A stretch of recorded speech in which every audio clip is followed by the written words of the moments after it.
toujours pas vraiment d'amélioration sur le front des carburants. En cette fin de semaine, un quart des pompes à essence étaient toujours à sec en France et c'est pire en région parisienne comme dans l'ouest du pays, avec environ une station sur 3 en état de pénurie. La situation pourrait même se dégrader dès lundi car beaucoup de chauffeurs de camions-citernes ont dû prendre ce dimanche leur jour de repos hebdomadaire obligatoire et n'ont donc pas pu livrer leurs approvisionnements. Sans compter que la production des 12 raffineries de métropole reste toujours bloquée. Mais il n'y a pas que la distribution de carburant à être perturbée par le conflit sur les retraites. Si la grève des éboueurs a été partiellement suspendue à Toulouse, elle se poursuit à Marseille. Devant la dégradation de l'état sanitaire de la ville, le préfet a même réquisitionné des agents pour toute la semaine à venir.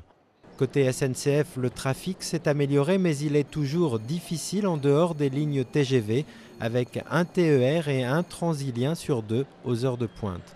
Enfin, si les vacances ont éloigné provisoirement les lycéens frondeurs de leurs établissements, les étudiants de l'UNEF comptent bien maintenir la pression avec une journée d'action ce mardi.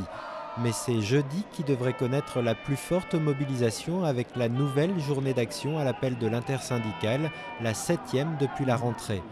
Une journée qui interviendra au lendemain de l'adoption définitive du projet de loi sur les retraites et peut-être même de sa promulgation par Nicolas Sarkozy, le président de la République qui ne donne toujours aucun signe qu'il pourrait revenir en arrière, et ce alors que sa popularité est passée pour la première fois sous la barre des 30% et que la mobilisation contre sa réforme reste, elle, toujours très populaire.